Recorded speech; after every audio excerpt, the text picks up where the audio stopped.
स्वागत है आपका अपना सपना जेआरएफ पर, जहां हम तैयारी करते हैं CSIR नेट लाइफ साइंस के लिए। आज की इस वीडियो में हम करने वाले हैं कैंसर बायोलॉजी पार्ट नंबर 3। यानी कि इस चैनल पर मैं 2 वीडियोस कैंसर बायोलॉजी के रिगार्ड में अपलोड कर चुकी हूं और आज की इस वीडियो में हम करने वाले हैं पार्ट नंबर 3। तो लास्ट की 2 वीडियोस में जो टॉपिक हमने कवर किए हैं उसके बारे में मैं आपको बता देती हूं। तो introduction, how does cancer cause harm, cause of cancer and properties of cancer cell, ये हमने पार्ट 1 के अंदर की है। इसके बाद difference between normal cell and cancer cell, difference between benign and malignant tumour and classification of cancer on the basis of origin and stage of cancer, ये 4 topic हमने किए हैं पार्ट 2 के अंदर। और आज की इस वीडियो में हम करने वाले हैं कैंसर क्रिटिकल जीन, ये पार्ट 3 के अंदर आएगा। थोड़ा सा लेंथी टॉपिक है, बड़ा है, तो उसको अच्छे से हम करेंगे तो टाइम लग सकता है, तो इसको मैंने पूरे एक लेक्चर के लिए रखा है। और नेक्स्ट जो म्यूटाजेंस हैं, जो कि म्यूटेशन कॉज करते हैं, ऐसे एजेंट जो हैं, उनको हमने रखा है पार्ट 4 के अंदर। यानी आज हम करने वाले हैं कैंसर क्रिटिकल जीन और नेक्स्ट वीडियो में हम करेंगे म्यूटाजेंस के बारे में। और जो पार्ट 5 है उसमें हम डिस्कस करेंगे PYQs को, यानी इस टॉपिक से जितने भी क्वेश्चन आए हुए हैं CSIR नेट लाइफ साइंस के अंदर, वो सब हम डिस्कस करने वाले हैं। तो मेक श्योर आप उस वीडियो के आने से पहले, जो भी वीडियो अभी तक देखी है आपने या फिर ये वाली जो वीडियो है, उसको ध्यान से कर ले, ताकि जब हम ये क्वेश्चन सोल्व करें तो आपको कोई भी दिक्कत ना हो, कोई परेशानी ना हो, आप आराम से उन क्वेश्चन को सोल्व कर सकें। चलिए तो वीडियो शुरू करते हैं from this topic, that is cancer critical gene. ये क्या होते हैं, कौन कौन से होते हैं और कैसे इनका मोड ऑफ एक्शन है, वो सब हम देखने वाले हैं। तो देखिएगा, टॉपिक का नाम है कैंसर क्रिटिकल जीन। ये नाम क्यों है? नाम इसलिए है क्योंकि यहाँ पर हम बात करने वाले हैं उन जीन्स की, अगर उनमें म्यूटेशन हो जाए तो कैंसर होना बिल्कुल पक्का हो जाता है। इसीलिए कहा है कैंसर क्रिटिकल जीन, यानी ऐसे जीन जो बहुत सेंसिटिव हैं म्यूटेशन को लेकर। मतलब अगर म्यूटेशन नहीं है तो वो बिल्कुल नॉर्मल बिहेव करते हैं, एक बॉडी को, एक सेल को नॉर्मल रखते हैं। लेकिन अगर उनमें म्यूटेशन हो गया तो ये बिल्कुल पक्का है कि वो नॉर्मल सेल अब नॉर्मल नहीं रहेगा, अब वो कैंसर सेल में कन्वर्ट हो जाएगा और बॉडी के अंदर कैंसर की फॉर्मेशन कर देता है। ठीक है, तो यहां पर mutation in 3 broad classes of gene have been implicated in the onset of cancer. इसमें सबसे पहले है प्रोटोऑन्कोजीन्स, सेकंड है ट्यूमर सप्रेसर जीन और थर्ड है जीनोम मेंटेनेंस जीन। यानी ये 3 ऐसे टाइप ऑफ जीन है जिनमें म्यूटेशन हुआ तो कैंसर होगा। First protooncogene, second tumour suppressor gene और थर्ड होता है जीनोम मेंटेनेंस जीन। ठीक है, अब यहां पर जो म्यूटेशन होता है उसका टाइप भी डिफरेंट है, मतलब इन तीनों में अलग अलग टाइप के म्यूटेशन होते हैं। ठीक है, तो पहले बात करते हैं इन तीनों में किस तरीके का म्यूटेशन मिलता है। तो देखो, सबसे पहले बात करेंगे ओवर एक्टिविटी म्यूटेशन और गेन ऑफ फंक्शन म्यूटेशन। अब बात करें अगर प्रोटोऑन्कोजीन की, जो मैंने अभी बताया आपको फर्स्ट में जो रखा है प्रोटोऑन्कोजीन, अगर इन जीन में म्यूटेशन नहीं है तो वो प्रोटोऑन्कोजीन रहेंगे, नॉर्मली फंक्शन करेंगे। लेकिन अगर प्रोटोऑन्कोजीन कन्वर्ट हो जाते हैं ऑन्कोजीन में तो वो कैंसर करते हैं। अब इसके लिए जरूरत है म्यूटेशन की, तो प्रोटोऑन्कोजीन्स के अंदर जो म्यूटेशन होता है उसे बोलते हैं ओवर एक्टिविटी म्यूटेशन या फिर गेन ऑफ फंक्शन म्यूटेशन। ठीक है, इसमें होता क्या है कि मान के चलो ये एक नॉर्मल सेल है, इस नॉर्मल सेल के अंदर है होमोलोगस क्रोमोसोम, इन दोनों पर ही वो सेम जीन प्रेजेंट है, जिसको हम मान लेते हैं प्रोटोऑन्कोजीन है। अब यहां पर एक सिंगल म्यूटेशन हुआ, यानी कि एक के अंदर म्यूटेशन हो गया, तो यहां देखो रेड दिखाया है, मतलब कि केवल इसमें म्यूटेशन हुआ है, जो इस क्रोमोसोम में वो जीन है, यहां म्यूटेशन हुआ है, यहां नहीं हुआ है। लेकिन फिर भी यहां पर ये ऑन्कोजीन में कन्वर्ट हो जाता है। अब ये ऑन्कोजीन में अगर कन्वर्ट हुआ है तो गेन ऑफ फंक्शन, यानी कि इसका जो फंक्शन है उसको लगातार करता रहेगा। अगर नॉर्मल कंडीशन है तो प्रोटोऑन्कोजीन क्या करते हैं, अपना काम किया, उसके बाद वो खुद बंद हो जाते हैं और फिर फंक्शन नहीं करते। मान के चलो सेल डिवीजन करवाना है तो प्रोटोऑन्कोजीन सेल डिवाइड कराएंगे, अगर अभी जरूरत नहीं है तो नहीं करवाएंगे। लेकिन अगर उनमें हो गया है गेन ऑफ फंक्शन म्यूटेशन तो वो प्रोटोऑन्कोजीन कभी नहीं रुकेगा, लगातार सेल को डिवाइड करवाता रहेगा। तो उसे बोलते हैं गेन ऑफ फंक्शन, यानी उसने अपना जो फंक्शन है गेन कर लिया है लगातार डिवाइड करवाने का। और यहां पर एक बात ये भी याद रखनी है कि जो गेन ऑफ फंक्शन म्यूटेशन हुआ है ये डोमिनेंट होता है। डोमिनेंट का मतलब है कि देखो यहां पर 2 कॉपी हैं, उस जीन की 2 कॉपी हैं, लेकिन एक में ही म्यूटेशन हुआ है तो भी ये अपना गेन ऑफ फंक्शन एक्वायर कर लेता है, अपनी एक्टिविटी को शो करना स्टार्ट कर देता है। अब जब दोनों में होगा तब तो करेगा ही, लेकिन अगर एक में भी म्यूटेशन है तो भी ये अपना गेन ऑफ फंक्शन म्यूटेशन को शो करता है। तो ये डोमिनेंट म्यूटेशन भी होता है और ये किसमें देखने को मिलता है, प्रोटोऑन्कोजीन्स के अंदर देखने को मिलता है। इसके बाद सेकंड होता है अंडर एक्टिविटी म्यूटेशन और यहां पर लॉस ऑफ फंक्शन आएगा, लॉस ऑफ फंक्शन आएगा। इसमें क्या होता है कि कोई जीन है वो कुछ काम कर रहा है, अब उसमें म्यूटेशन हुआ तो वो अपना वो काम करना बंद कर देता है, यानी कि लॉस ऑफ फंक्शन म्यूटेशन होता है, जिसको अंडर एक्टिविटी म्यूटेशन भी बोलते हैं। अच्छा, इसमें क्या होता है, हमने लिया सेम एक नॉर्मल सेल है हमारे पास और उस जीन की 2 कॉपी है, यानी 2 क्रोमोसोम के अंदर। अब यहां पर म्यूटेशन हुआ तो बस एक में ही म्यूटेशन हुआ है, लेकिन अभी भी ये जीन अपना वो काम करता रहेगा। अब उसके बाद फिर से म्यूटेशन हुआ दूसरे में भी, उसके बाद ऐसा होता है कि वो अपना काम करना बंद कर देगा। मतलब एक बार म्यूटेशन हुआ तो कोई इफेक्ट नहीं पड़ता, वो अपना काम लगातार करता रहेगा। लेकिन अगर दूसरे जीन में भी म्यूटेशन हो गया तो इसके बाद फिर ये अपनी एक्टिविटी को लॉस कर देता है, जो ये काम करता है सेल के अंदर उसे करना बंद कर देता है। इस टाइप के म्यूटेशन को हम बोलते हैं रिसेसिव म्यूटेशन। इसको हम बोलते हैं रिसेसिव म्यूटेशन, यानी कि दोनों जीन में म्यूटेशन होने के बाद ही ये अपना काम करना बंद करता है। लेकिन यहां पर क्या होता है, एक में म्यूटेशन हुआ, ये अपना काम करना स्टार्ट कर देता है लगातार। ओके, तो ये 2 टाइप के होते हैं, एक गेन ऑफ फंक्शन, एक होता है लॉस ऑफ फंक्शन म्यूटेशन। और ये कहां देखने को मिलता है, ट्यूमर सप्रेसर जीन जो है, जो 3 कैटेगरी हमने पढ़ी थी, यहां पर प्रोटोऑन्कोजीन में कैसा होता है, गेन ऑफ फंक्शन म्यूटेशन होता है, साथ साथ डोमिनेंट म्यूटेशन होता है। और ट्यूमर सप्रेसर जीन में और ऐसे जीन जो कि जीनोम को मेंटेन करते हैं, इन दोनों के अंदर होता है लॉस ऑफ फंक्शन म्यूटेशन होता है, साथ साथ यहां पर रिसेसिव म्यूटेशन भी होता है। ठीक है, ओके, आगे देखते हैं। अब यहां पर ये टेबल काफी इंपॉर्टेंट है, इसको बिल्कुल ध्यान से हम पढ़ेंगे। इसमें क्या कुछ लिखा है, सारा ओवरव्यू दिया गया है। सबसे पहले हमने 3 कैटेगरी पढ़ी थी, फर्स्ट प्रोटोऑन्कोजीन, सेकंड था ट्यूमर सप्रेसर जीन और थर्ड था हमारा केयर टेकर जीन या फिर जीनोम मेंटेनेंस जीन, यानी कि जो केयर करते हैं जीन की या फिर जो मेंटेन करते हैं, बात एक ही है। अब देखो, class of gene implicated in the onset of cancer, यहाँ पर प्रोटोऑन्कोजीन का नाम दिया है, यहाँ बताया है नॉर्मल फंक्शन ऑफ जीन, यानी कि अगर ये जीन नॉर्मल है, कोई म्यूटेशन नहीं हुआ है, तो ये क्या काम करता है, ये प्रमोट करता है सेल के सर्वाइवल को और प्रोलिफरेशन को, यानी कि सेल के डिवीजन में हेल्प करता है अगर नॉर्मल कंडीशन में है तो। अब एग्जाम्पल, जैसे कि फॉर एग्जाम्पल बात करें, जो एंटी एपोप्टोटिक प्रोटीन है, यानी कि जो सेल की डेथ नहीं होने देते हैं, ऐसे जीन यहाँ आते हैं। सिग्नलिंग मॉलिक्यूल जो कि सेल डिवाइड करने में हेल्प करते हैं, वो यहाँ आते हैं। जो सिग्नल ट्रांसडक्शन पाथवे है वो इसके अंदर आते हैं, that result in the proliferation and transcription factor. Okay, effect of mutation, यहाँ पर किस टाइप से म्यूटेशन का इफेक्ट होता है, ये अपना गेन ऑफ फंक्शन कर लेते हैं, यानी कि म्यूटेशन अगर हुआ तो उसका इफेक्ट क्या पड़ता है कि वो अपने फंक्शन को गेन कर लेते हैं, फिर लगातार क्या करेंगे, सेल को डिवाइड करवाते रहेंगे। तो gain of function mutation allow unregulated cell proliferation and survival. यहाँ पर अगर म्यूटेशन हो गया तो वो कोई रेगुलेशन नहीं होगा, लगातार डिवाइड ही करते रहेंगे। Genetic properties of mutation gene कौन सा है, अभी हमने देखा है, डोमिनेंट होता है इसके अंदर। ओरिजिन ऑफ म्यूटेशन क्या है, मतलब कैसे हो सकता है म्यूटेशन, या तो पॉइंट म्यूटेशन हो जाए या फिर क्रोमोसोम का ट्रांसलोकेशन हो जाए या फिर उसमें ही कोई दिक्कत आ जाए, तो ये कारण है म्यूटेशन होने का। ओके, इसके बाद सेकंड बात आती है ट्यूमर सप्रेसर जीन की। ये क्या करते हैं, इनका नॉर्मली फंक्शन होता है सेल के अंदर सेल के सर्वाइवल को और सेल के डिवीजन को रोकना, इनहिबिट करना, ये नॉर्मल फंक्शन है। अब जैसे कि बात करें एपोप्टोसिस प्रोमोटिंग जो प्रोटीन होते हैं वो इसके अंदर आएंगे, क्योंकि वो सेल की डेथ कराते हैं। इसके बाद inhibitor of cell cycle progression, यानी कि ऐसे प्रोटीन एंजाइम्स जो कि क्या करते हैं, सेल साइकिल को इनहिबिट करते हैं, वो इसके अंदर आ जाएंगे। ठीक है, डीएनए क्रोमोसोमल डैमेज जो होता है उसको रिपेयर करने में भी ये सब यहाँ पर इसके अंदर आएंगे। अगर यहाँ म्यूटेशन हुई तो कैसा इफेक्ट होगा, लॉस ऑफ फंक्शन म्यूटेशन यहाँ पर होता है। अगर इसमें म्यूटेशन हुआ तो ये सेल के सर्वाइवल को रोक रहा था तो रोकना बंद कर देगा। और यहाँ पर म्यूटेशन कैसा होता है, रिसेसिव म्यूटेशन होता है, यानी कि दोनों जीन में अगर म्यूटेशन होगा तो ही वो अपना काम करना बंद कर देता है। इसके बाद जैसे कि यहाँ पर कारण क्या है म्यूटेशन का, डिलीशन हो जाए, पॉइंट म्यूटेशन हो जाए या फिर वहां पर मिथाइलेशन हो जाए, मतलब उसकी एक्टिविटी बंद हो जाए। इसके बाद थर्ड है केयर टेकर जीन्स। इसमें क्या होता है, ये ऐसे जीन हैं, मतलब अगर नॉर्मल फंक्शन की बात करें तो ये ऐसे जीन हैं जो कि डीएनए में अगर डैमेज हो जाता है तो उसको रिपेयर करने में हेल्प करते हैं। तो ये क्या करते हैं, रिपेयर करते हैं और प्रिवेंट करते हैं डीएनए के डैमेज को, यानी डीएनए के डैमेज को रोकते भी हैं और अगर हो गया है तो उसको रिपेयर भी करते हैं। यहाँ पर बस बात ये आएगी कि इसका एग्जाम्पल क्या है, डीएनए रिपेयर जो एंजाइम्स हैं जितने भी होते हैं वो सब इस कैटेगरी के अंदर आएंगे।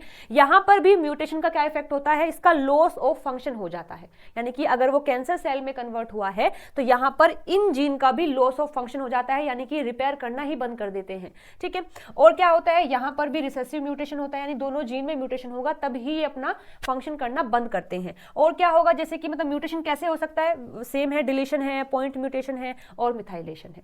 तो ये टेबल काफी इंपॉर्टेंट है, इससे आपके बहुत सारे क्वेश्चन सोल्व हो जाएंगे। आप देखना यहां से क्वेश्चन भी आया हुआ है, जब हम पीवाईक्यूज करेंगे तब इसके बारे में बात करेंगे। चलिए, तो अब हम डिटेल में पढ़ते हैं, जो भी जीन हमने देखे हैं ये 3 कैटेगरी, इनको डिटेल में हम डिस्कस करेंगे। पहला है ट्यूमर सप्रेसर जीन, जिसको हम TSG से भी लिख लेते हैं। तो ट्यूमर सप्रेसर जीन, नाम से ही इंडिकेशन है, ऐसे जीन जो ट्यूमर को सप्रेस करते हैं। अब ट्यूमर क्या होता है, ट्यूमर होता है सेल का लगातार डिवाइड करना।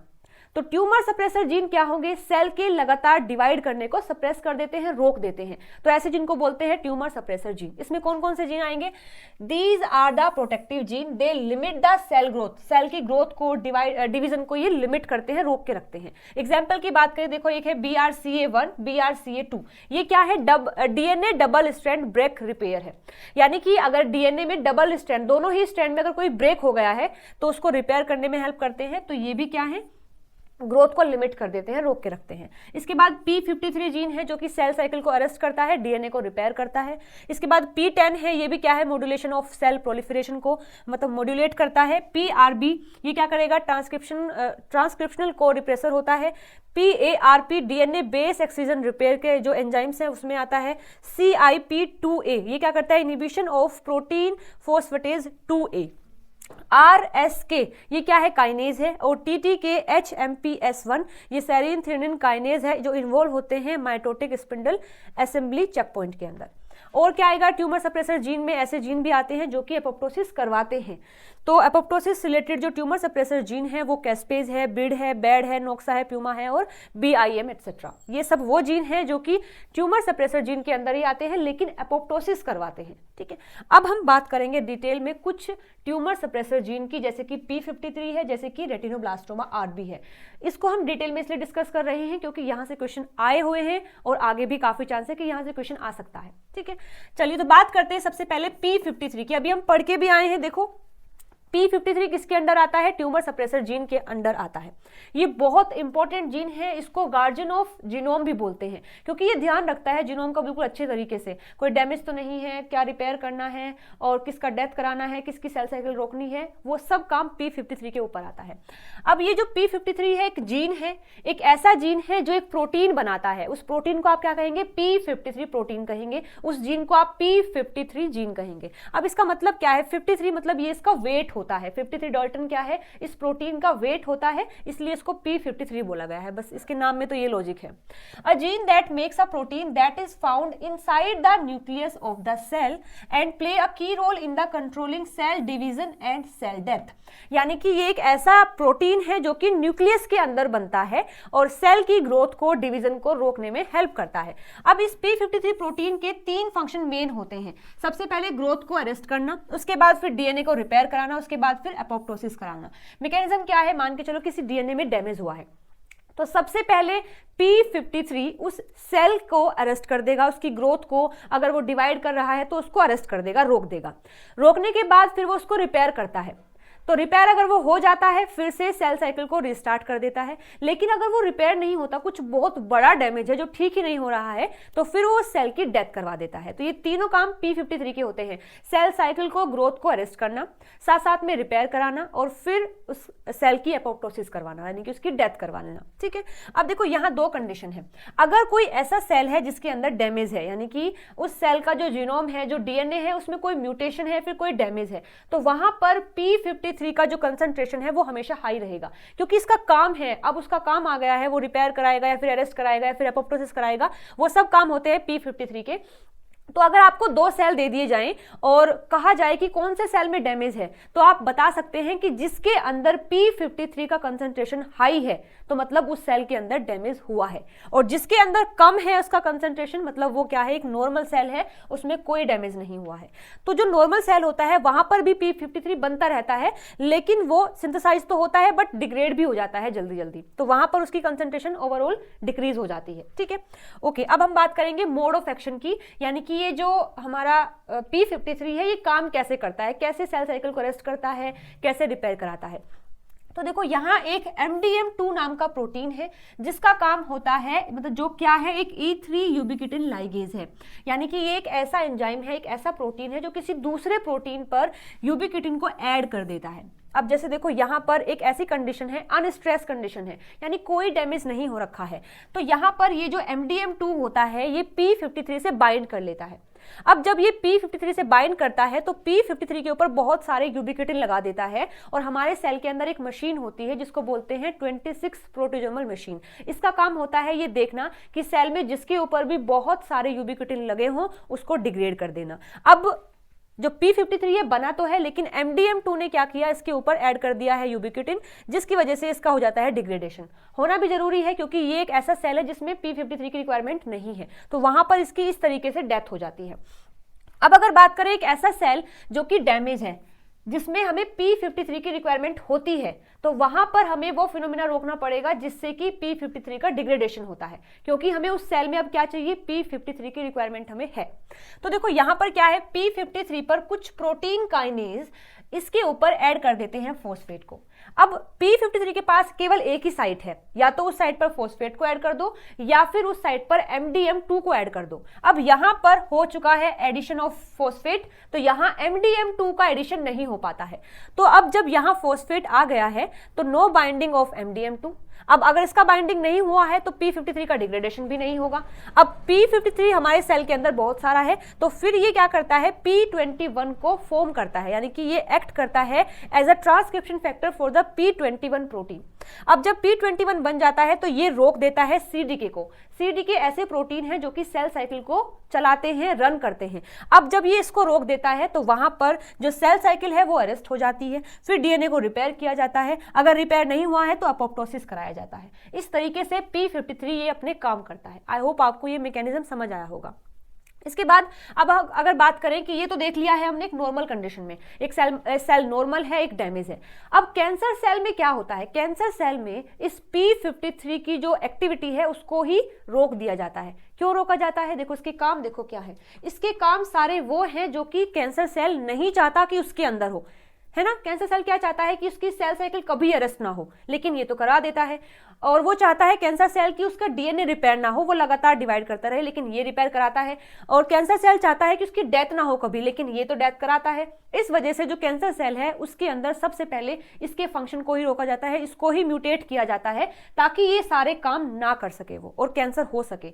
तो वहां पर क्या होगा, यदि P53 म्यूटेट हो जाता है, म्यूटेशन अगर वहां हो जाता है, तो देखो अगर DNA में डैमेज है तो वहां पर MDM2 P53 को फ्री कर देता है। फिर ये क्या करेगा, सेल साइकिल को अरेस्ट करेगा, DNA को रिपेयर करेगा, फिर उसको रीस्टार्ट कर देगा, या फिर एपोप्टोसिस भी करवा सकता है। ये नॉर्मल फंक्शन है। लेकिन क्या हो कि अगर P53 में ही म्यूटेशन हो जाए, वो इसको अरेस्ट ही ना कर पाए, तो क्या होगा, लगातार म्यूटेशन जो हुआ है वो एक्यूमुलेट होता रहेगा, ना ही सेल का एपोप्टोसिस होगा। तो अगर इसमें म्यूटेशन हुआ है तो this cell cycle arrest not occur and mutated genome proliferate and become cancerous. ठीक है, तो अगर इसमें म्यूटेशन हो गया तो वो सेल लगातार ही डिवाइड करता रहेगा, बेशक चाहे उसमें बहुत सारा म्यूटेशन हो, और वो धीरे धीरे कन्वर्ट हो जाता है कैंसर सेल के अंदर। ठीक है, तो इस तरीके से P53 को हम क्या बोलते हैं कि वो एक ट्यूमर सप्रेसर जीन है जो ट्यूमर को रोकने का काम करता है।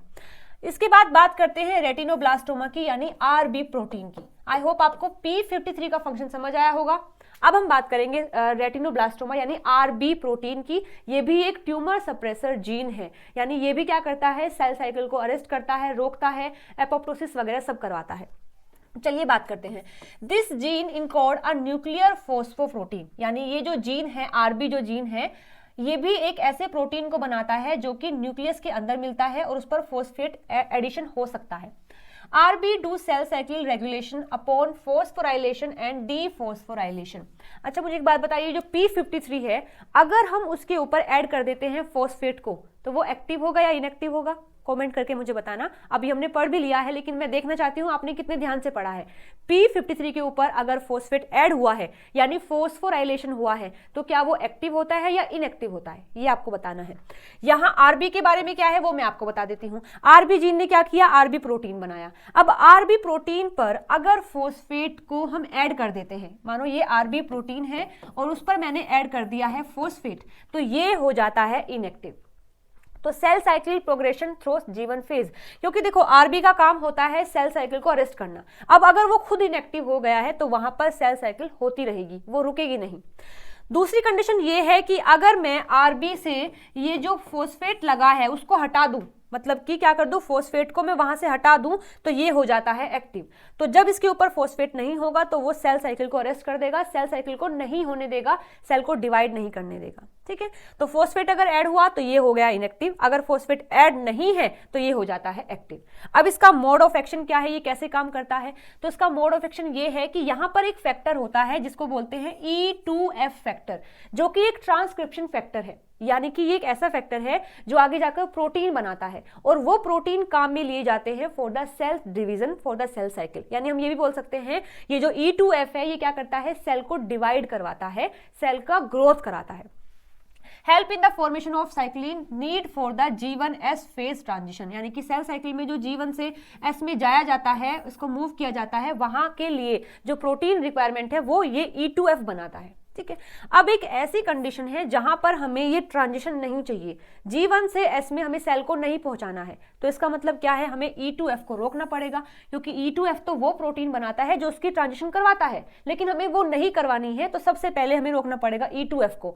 अब E2F को कौन रोकता है, हमारा रेटिनोब्लास्टोमा। ठीक है, अब ये जो रेटिनोब्लास्टोमा है, आप देखो इसके ऊपर ना कोई फॉस्फेट नहीं है। अब अगर इसके ऊपर कोई फॉस्फेट नहीं है तो मतलब ये क्या है, एक्टिव है। अभी हम देख के आए हैं कि अगर फॉस्फेट नहीं होता है तो ये एक्टिव होता है। अब अगर ये एक्टिव है क्योंकि इसके पास फॉस्फेट नहीं है तो ये अपना काम करेगा। इसका काम क्या है, E2F को पकड़ के रखना, इसका काम है E2F को पकड़ के रखना। अब E2F फ्री नहीं है तो ना ही कोई ट्रांसक्रिप्शन होगा, ना ही G1 से S में ट्रांजिशन होगा, यानी सेल साइकिल क्या हो जाएगी, अरेस्ट हो जाएगी। ठीक है, बात करते हैं, ये तो था कि हमें नहीं चाहिए ट्रांजिशन, लेकिन अब हम चाहते हैं कि सेल डिवाइड करे, सेल का ट्रांजिशन हो, तो हमें क्या करना पड़ेगा, सबसे पहले E2F को फ्री करना पड़ेगा। और E2F फ्री कब होगा, जब इसको आरबी छोड़ देगा, मतलब आरबी जब इनएक्टिव हो जाएगा तो वो E2F को छोड़ देगा। और आरबी कब होता है इनएक्टिव, जब उसके ऊपर लगता है फॉस्फेट। तो यहां पर ये जो आरबी है, आरबी के ऊपर लगा दिया जाता है बहुत सारा फॉस्फेट, जिससे कि ये हो जाता है इनएक्टिव और ये E2F को फ्री कर देता है। अब जैसे ही E2F फ्री हुआ है तो वहां पर ट्रांसक्रिप्शन होगा, ट्रांसक्रिप्शन होगा तो G1 से S के लिए जिन प्रोटीन की रिक्वायरमेंट है वो बनेंगे और उसका ट्रांजिशन भी होगा, यानी कि सेल डिवीजन भी होगा। ठीक है, तो आरबी क्या है, एक ट्यूमर सप्रेसर जीन है। अगर वो इनएक्टिव है तो सेल साइकिल होती है, अगर वो एक्टिव है तो वो सेल साइकिल नहीं करने देगा। तो कैंसर सेल में बताओ क्या होगा आरबी का, कैंसर सेल में आरबी का जो एक्टिविटी है उसको खत्म कर दिया जाता है। यहां पर लॉस ऑफ फंक्शन हो जाता है आरबी का, क्योंकि अगर आरबी इनएक्टिव रहेगा तो सेल लगातार डिवाइड करता रहेगा, और कैंसर सेल चाहता भी तो यही है कि मैं लगातार डिवाइड करता रहूं, तो वो भी क्या करता है, आरबी को सबसे पहले इनएक्टिव कर देता है, उसका लॉस ऑफ फंक्शन म्यूटेशन यहां पर हो जाता है। ठीक है, तो ये बातें हमने देख ली हैं। अब ये थी normal condition. RB cancer cell के अंदर क्या होता है, आरबी के फंक्शन को रोक दिया जाता है, आरबी को इनएक्टिव कर दिया जाता है परमानेंटली। ठीक है, तो यहां पर इनएक्टिविटी डिलीशन और point mutation of RB cause the protein to loss its regulatory capacity and due to this cell divide uncontrolled manner and cause tumour. देखो आरबी है, आरबी में लगातार फॉस्फेट ऐड रहे, ये चाहता है कैंसर सेल, क्योंकि अगर लगातार ऐड रहेगा फॉस्फेट तो ये इनएक्टिव रहेगा। तो यहां पर ऐसा म्यूटेशन हो जाता है कि ये फॉस्फेट हटते ही नहीं। अब ये हटेंगे नहीं तो ये कभी एक्टिव नहीं होगा, कभी एक्टिव नहीं होगा तो सेल का डिवीजन भी नहीं होगा, मतलब सेल डिवाइड ही करता रहेगा, उसका डिवीजन नहीं रुकेगा। ठीक है, तो ये हमने बात कर ली है रेटिनोब्लास्टोमा की और हमने बात कर ली है P53 की। अब हम बात करते हैं कुछ ऐसे जीन की जो कि केयर टेकर माने जाते हैं। Care taker in the sense कि वो ध्यान रखते हैं अपने जीनोम का, हमारे डीएनए का, हमारे सेल के डीएनए का वो ध्यान रखते हैं कि कोई दिक्कत तो नहीं है, उन्हें बोलते हैं केयर टेकर जीन। उसके अंदर आता है ATM एंड ATR। इनका काम क्या है, चलिए देखते हैं। देखो यहां पर अगर हुआ है डीएनए में डैमेज, तो एटीएम और एटीआर दो ऐसे प्रोटीन हैं जो कि लगातार देखते रहते हैं कि डीएनए में कहीं डैमेज तो नहीं है। जैसे ही डैमेज होता है तो ये एटीएम और एटीआर क्या करते हैं, कुछ काइनेज को एक्टिव कर देते हैं, जिसमें कि एटीएम किसको एक्टिव करता है, CHK2 को एक्टिव करता है। कैसे, यहां पर फोस्फेट ऐड कर देता है। और ये जो एटीआर है ये एक्टिव करता है CHK1 को। कैसे, यहां पर ये फोस्फेट ऐड कर देता है। अब जैसे यहां फोस्फेट ऐड हुआ, ये एक्टिव हो गया, ये भी एक्टिव हो गया। अब ये दोनों एक्टिव करते हैं P53 को। किसको एक्टिव करेंगे, P53 को। ये भी फोस्फेट ऐड करेगा इस पर, ये भी फोस्फेट ऐड करेगा, और यहां से ये भी फोस्फेट ऐड करेगा, जिससे कि ये P53 एक्टिव हो जाता है। आपको याद है मैंने बताया था यहां पर आपको कि P53 जो है, हाँ मैंने बताया था यहाँ की P53 पर कोई प्रोटीन काइनेज क्या करता है, फोस्फेट को ऐड करता है। अभी समझ आया कौन सा प्रोटीन काइनेज है। अभी हम पढ़ के आए हैं CHK1 और CHK2 जो होते हैं। जैसे ही कोई डैमेज है, पहले एटीएम और एटीआर एक्टिव हुआ, उसने एक्टिव कर दिया CHK1 और CHK2 को, फिर इसने एक्टिव कर दिया हमारे P53 को, फिर इसने एक्टिव क्या कर दिया है, फिर वो क्या करेगा, P21 को एक्टिव करेगा, फिर P21 रोकता है CDK को, और फिर इसके रुकने से वहां पर सेल साइकिल का अरेस्ट भी हो जाता है, डीएनए को रिपेयर भी कर दिया जाता है, और अगर नहीं हुआ है रिपेयर तो एपोप्टोसिस भी कर दिया जाता है।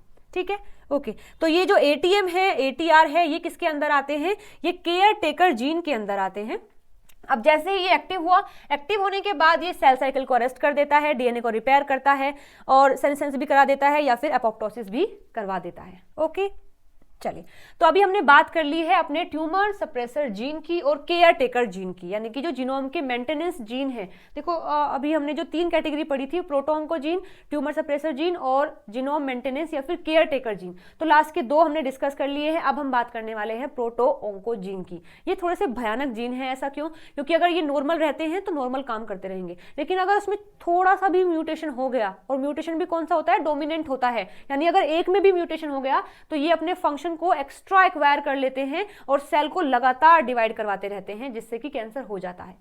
तो ये जो प्रोटोऑन्कोजीन है, जैसे ही कोई म्यूटेशन होता है, कोई फंक्शनल म्यूटेशन हुआ है या फिर कोई इनके स्ट्रक्चर में म्यूटेशन हुआ है, तो ये जो प्रोटोऑन्कोजीन है जो कि बिल्कुल नॉर्मल काम कर रहे थे, अब वो कन्वर्ट हो जाते हैं ऑन्कोजीन के अंदर, और ये ऑन्कोजीन मचाते हैं सेल के अंदर तबाही, लगातार सेल डिवीजन चलता रहता है। ठीक है, तो protooncogene encode intracellular regulatory protein like protein kinase, growth factor है, ग्रोथ फैक्टर रिसेप्टर है, that occupy specific intracellular and cellular membrane site.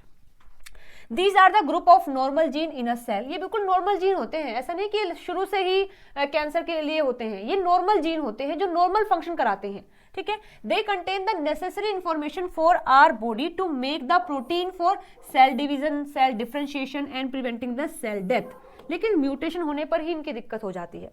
ठीक है, अब यहाँ हम बात करने वाले हैं कुछ इंपॉर्टेंट प्रोटोऑन्कोजीन्स की, मतलब जब वो नॉर्मल होते हैं तो वो क्या काम करते हैं।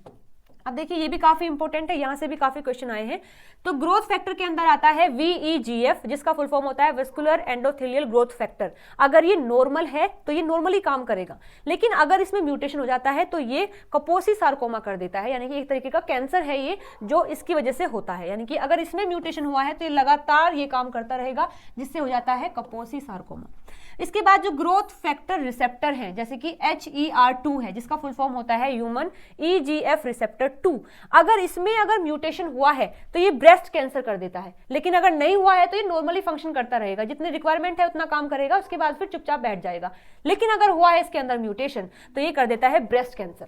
इसके बाद है सिग्नल ट्रांसडक्शन होते हैं कुछ, जैसे कि के रास है, जिसमें रास प्रोटीन आता है। ये क्या करता है, कोलन एडिनोक्स कार्सिनोमा कर देता है। अगर ये नॉर्मल है तो सेल के अंदर बहुत अच्छे काम करता है, सेल को डिवाइड कराता है, ग्रोथ कराता है, लेकिन अगर इसमें हो जाता है म्यूटेशन तो लगातार ही सेल डिवाइड करता रहता है और क्या हो जाता है, कोलन एडिनो कार्सिनोमा हो जाता है।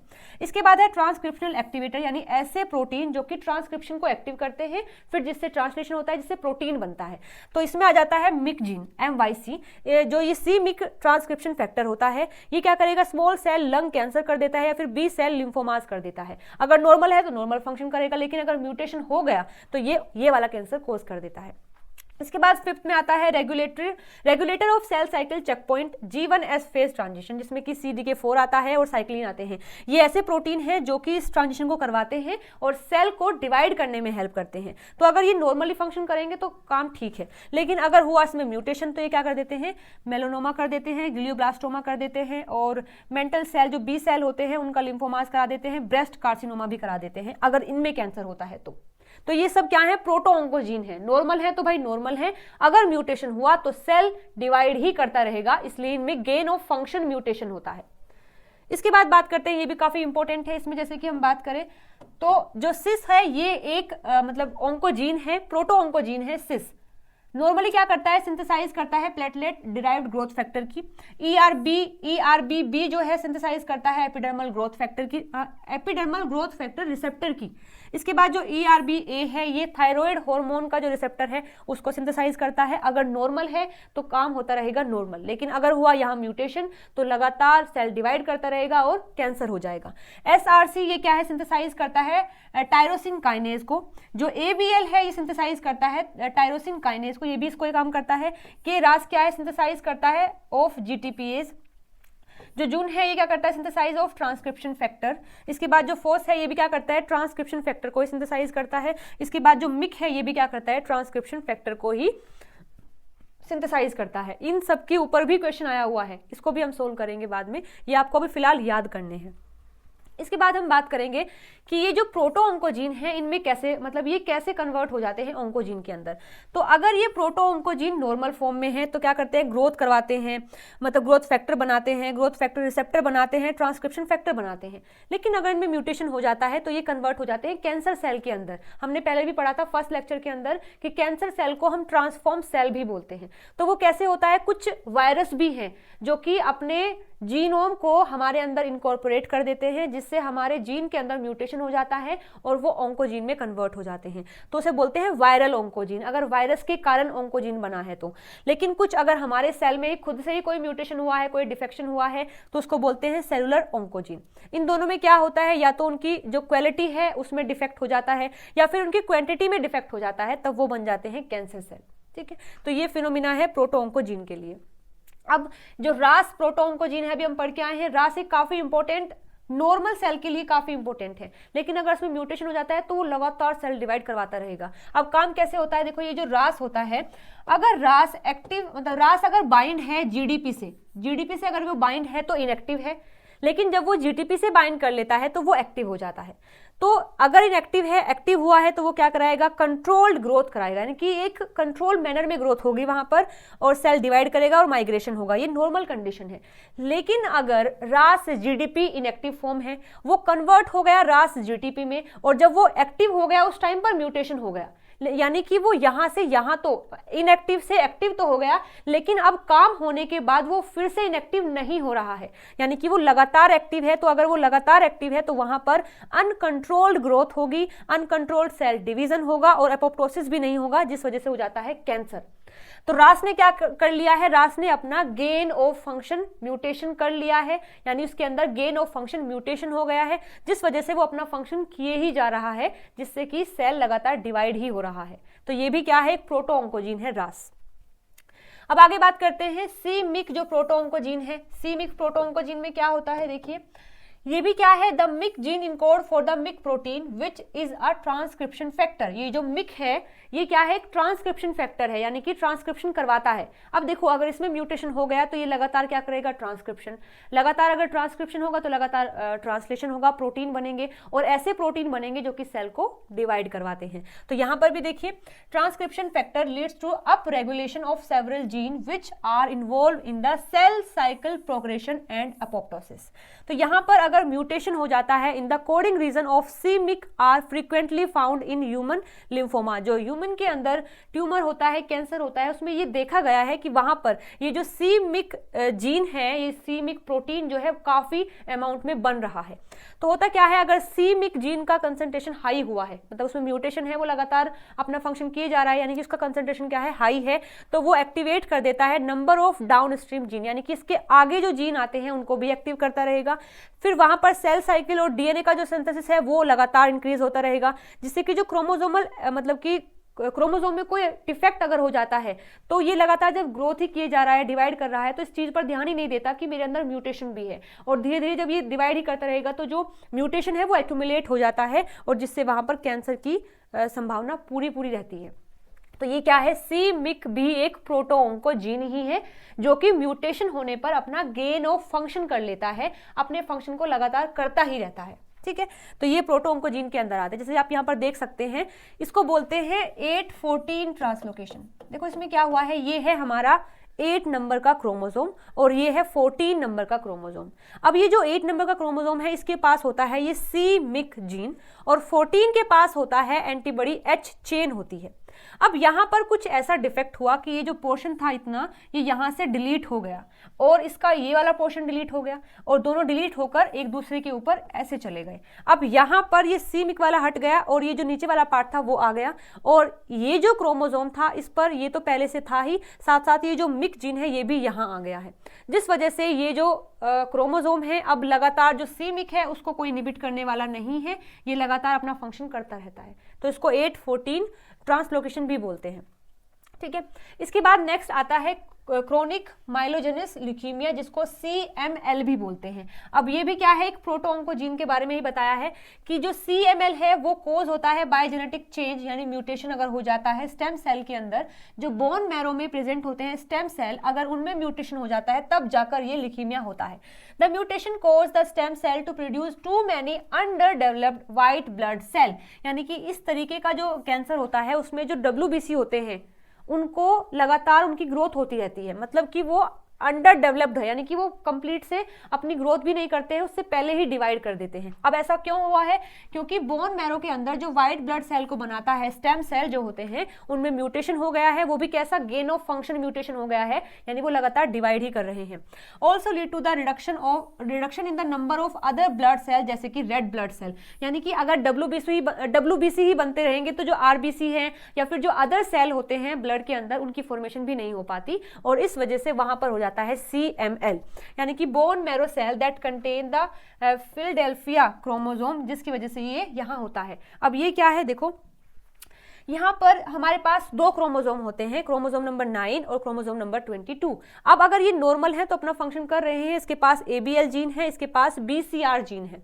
अब इनमें म्यूटेशन कैसे होता है कि ये जो 9 क्रोमोसोम है उसका ये वाला पोर्शन यहाँ से डिलीट हो जाता है और उसका ये वाला पोर्शन डिलीट हो जाता है, और ये यहाँ आ जाता है और ये यहाँ चला जाता है, जो अभी हमने देखा था 814 में। अब ये 922 में हुआ है, तो यहाँ पर हमारा जो 22 क्रोमोसोम है उसमें दोनों जीन आ जाते हैं। BCR तो पहले से ही था, ये जो ABL है वो भी यहाँ पर आ जाता है, और इसके अंदर आ जाता है इसका पोर्शन। तो अब ये जो नया क्रोमोसोम बना है जिस पर दोनों जीन है, BCR भी है और ABL भी है, इस क्रोमोसोम को एक स्पेसिफिक नेम दिया गया है जिसको बोलते हैं फिलाडेल्फिया क्रोमोसोम, जिसकी वजह से वो अब ये जो क्रोमोसोम है ये लगातार क्या करेगा, WBC की फॉर्मेशन करता रहेगा, जिस वजह से वहां CML हो जाता है। तो ये भी कहा जाता है कि जो CML होता है वो किसके कारण होता है, due to this Philadelphia chromosome formation, जिसको PH भी कहते हैं शॉर्ट में। तो यहाँ पर क्या होता है, जो BCR ABL जीन है is formed on the chromosome number 22, जहां पर एक पीस होता है क्रोमोसोम नंबर 9 का अटैच हो जाता है। ठीक है, तो ये होता है हमारा फिलाडेल्फिया क्रोमोसोम। अब देखो हमने कुछ जीन डिस्कस कर लिए हैं, हमने कौन कौन से जीन डिस्कस करे, चलिए इनको देख लेते हैं। सबसे पहले हमने बात की ट्यूमर सप्रेसर जीन की, जिसके अंदर हमने पढ़ा कौन, P53, रेटिनोब्लास्टोमा, BRCA1 और BRCA2, ये सब क्या है, ट्यूमर सप्रेसर जीन है। इसके बाद आता है प्रोटो-ऑन्कोजीन, इसमें कौन सा है, RTK एक ऐसा रिसेप्टर है, एक ऐसा सिग्नलिंग पाथवे है जो कि सेल को रेगुलेट कराता है, सेल साइकिल कराता है, तो वो आ जाते हैं प्रोटो-ऑन्कोजीन के अंदर, जैसे कि ग्रोथ फैक्टर है, जैसे कि जैक स्टेट पाथवे है, सेरिन थ्रिन काइनेज है, MYC है, रेस है, ये सब क्या है, ये प्रोटो-ऑन्कोजीन के अंदर आते हैं। फिर हमने बात की केयर टेकर जीन की, जिसमें हमने ATM और ATR को पढ़ा था, जो कि केयर करते हैं, ध्यान रखते हैं अपने जीनोम का। इसके बाद है फिर गेट कीपर जीन, यानी कि जो गेट कीपर होता है, जो ध्यान रखता है कौन आ रहा है, कौन जा रहा है, कौन जरूरी है, कौन नहीं है, वो इसमें आ जाता है ट्यूमर सप्रेसर जीन, जो एनाफेज प्रोमोटिंग कॉम्प्लेक्स है, और P53, ये आते हैं गेट कीपर जीन के अंदर। इसके बाद है लैंडस्केपर जीन, जिसमें कैडरिन और सिलेक्टिन आते हैं। इनका भी काम क्या होता है, सेल को अटैच करके रखना। हमने अभी लास्ट वीडियो में ही देखा था कैंसर वाली में कि जब सेल डिटैच हो जाते हैं अपनी मेम्ब्रेन से तो उनका एपोप्टोसिस हो जाता है, लेकिन जो कैंसर सेल हैं वो डिटैच होने पर भी उनका एपोप्टोसिस नहीं होता। तो एक सेल को बांध के रखने का काम कौन करता है? ये कैडरिन और सिलेक्टिन करते हैं, जिनको हम बोलते हैं लैंडस्केपर जीन, जो लैंड से टिका के रखते हैं सेल को ताकि वो कहीं और ना चले जाए, कैंसर ना कर दें। तो ये सब जीन हैं जो कि कैंसर के लिए ही रिस्पॉन्सिबल होते हैं। कोई कैंसर को रोकता है तो कोई उसको बढ़ा भी देता है अगर उनमें म्यूटेशन होता है तो। आई होप आपको वीडियो पसंद आई होगी। अगर आई है तो लाइक शेयर सब्सक्राइब जरूर से कर देना। मिलते हैं अगली वीडियो में। Till then bye bye, take care.